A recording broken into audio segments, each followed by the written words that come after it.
आणलंय. हे काय आहे ती? अगं असं काय करतेस? ही पुस्तके आहेत, या पुस्तकांचं वाचन कर. इश्श, आता ह्या वयात कसं वाटेल ते? हे बघ सावित्री, तू मला लग्नाच्या वेळेस वचन दिलं होतंस, आता नाही म्हणू नकोस. हे तुला करावंच लागेल. आजपासून तुझा अभ्यास सुरू. अहो, पण लोक काय म्हणतील? किती बदनामी होईल आपली. लोक तू करतील आपल्यावर.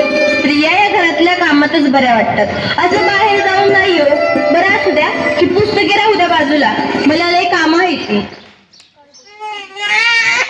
अरे बाळा, गप माझ्या सोन्या, तुला काय हवंय? काय रडतोयस? अगं बाई, ह्याचं अंग ते लय तापले. हे पण घरी नाहीत, आता मी काय करू? सावित्री, अगं ये सावित्री, किती रडतोय तुझं बाळ? काय झालंय त्याला? वय ग पारू, रात्रीपासून लय रडायला लागले बघ. काय ठाऊक काय झालं या? अंग बी लय तापले या. अगं सावित्री, अगं याचं अंग तर इसवणी तापले या. वय ग पारू, आता मी काय करू? अगं सावित्री, ही तर भूतबाधा आहे, भूतबाधा. काय भूतबाधा? माझ्या लेकराला भूताने झपटलंय? नाही नाही, असं होऊच शकत नाही. होय सावित्री, असंच झालंय. याच्या पापण्या बघ कशा लाल झाल्यात. मग आता मी काय करू? हे पण घरी नाहीत. अगं तुझं पोरगं लय तापलंय. आता रडत बसू नकोस, वेळ वाया घालू नकोस. आपल्या गावाबाहेर मांत्रिक बाबा आलेत, लय जालीम उपाय करतात ते. त्यांच्याकडे घेऊन जा त्याला. वाटलं तर मी येते तुझ्या संग.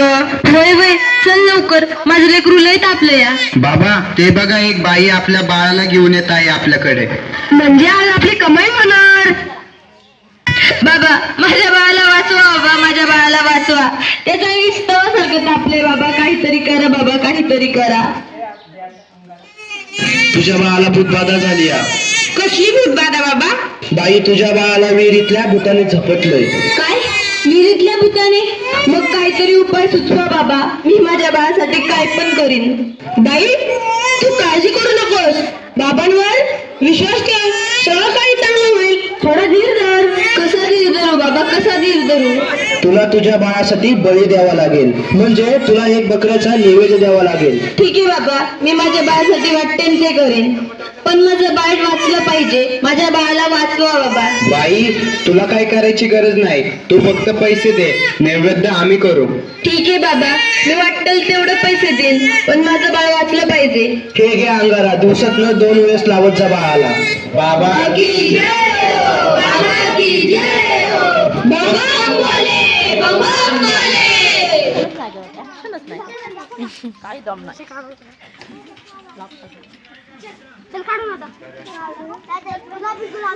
अगं बाई, त्याचा अजून कसं काही ताप कमी नाही झाला? काल बाबाकडे जाऊन पण काय बी फरक पडला नाही. अगं किती रडतोय तो? तुला किती वेळा सांगितलंय त्याला दवाखान्यात घेऊन जा म्हणून, पण तू काय माझं ऐकू नकोस. अहो ऐका ना, चिडू नका. जरा बघा ना हातात घेऊन, याचा ताप कायच कमी नाही झाला. जरा बघा ना याला काय झालंय ते.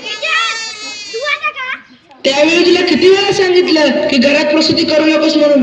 अशा वेळी एका आईचं आणि बाळाचं दवाखान्यात असणं किती महत्वाचं असतं, माहित आहे का तुला? अहो, पण पुरुषाच्या हातून प्रसूती करताना लाज वाटते. कसं वाटतं ते? त्यावेळेस दवाखान्यात कुठल्या महिला डॉक्टर पण नव्हत्या. मी कशी करणार होते प्रसूती? अगं याचं अंतर तव्यासारखं तापलंय, अशी कशी गाफील असतेस तू? अहो, मग काहीतरी करा ना.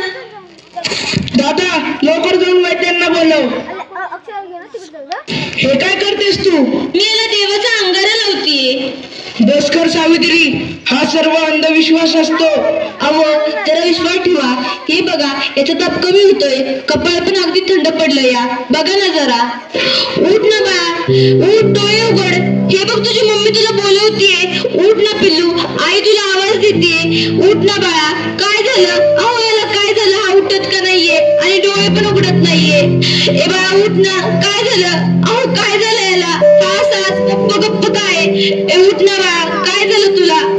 अहो बघा ना जरा.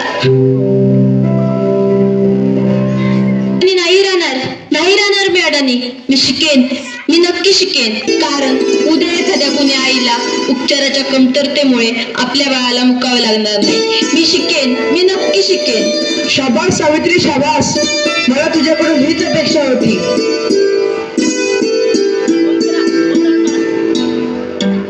अगं बाई, मला माहितीच नव्हतं सूर्य हा पृथ्वीच्या गोल फिरतो. अगं सूर्य पृथ्वीच्या गोल फिरत नाही, पृथ्वी सूर्याभोवती फिरते, समजलं? चल गावंढळ. तुम्ही मला सारखं सारखं गावंढळ म्हणत जाऊ नका हो. लाज शरम सगळी विकून खाल्ली आहे या सावित्रीने. कलियुग आहे रे बाबा, कलियुग. उद्या डोक्यावर मिऱ्या वाटेल तेव्हा कळेल या सुभद्राबांना. असं कोणी आपल्या बायकोला शिकवतं का? सगळं जग नष्ट होईल सुभद्रा तुम्ही. काय झालं? या समाजाला घाबरलीस की काय?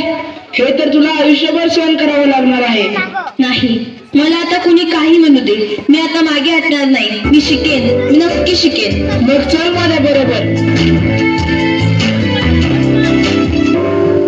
पोस्टमन, सुमंतरावांचं घर हेच आहे का? तुमची दिल्लीहून तार आलीये. सावित्री, तुला दिल्लीवरून तार आलीये. तुला दिल्लीला जावं लागेल. तुला दिल्लीला पुरस्कारासाठी बोलवलंय. तुझा सत्कार होणार आहे. काय? आज हे फक्त तुमच्यामुळे शक्य झालं, नाहीतर मी एकटी काहीच करू शकले नसते. कॉंग्रॅच्युलेशन. किती पण महिलांचा सन्मान वाढवला तुम्ही. आज माझ्या हातात ही डॉक्टरकीची पदवी नसून उद्याच्या त्या सोनेरी क्षणाची चावी आहे, ज्याच्यावर आजपर्यंत फक्त अंधविश्वास व नकारोक्तेचे कुलूप लागले होते. माझ्या देशात अशा अनेक महिला आहेत ज्यांची स्वप्न चुलीच्या धुरात हरवून गेली आहेत. मला असं वाटतं ही स्वप्नांची पतंग खुल्या आकाशात उडावी आणि प्रत्येक घरात सुमंत्राव असावे, कारण हे या पतंगाच्या दोऱ्याला कधीच कापू देऊ नये. हे करणं खूप अवघड तर आहेच, पण अशक्यही नाही. सावित्री, चुकलं माझं, मला माफ कर. मी तुला नाही ते बोलले. तू आज शिकून समाजाला धडा शिकवलास. आम्ही काय आडाने त्या आडानेच राहिलो. आता आम्ही पण शिकणार. खरं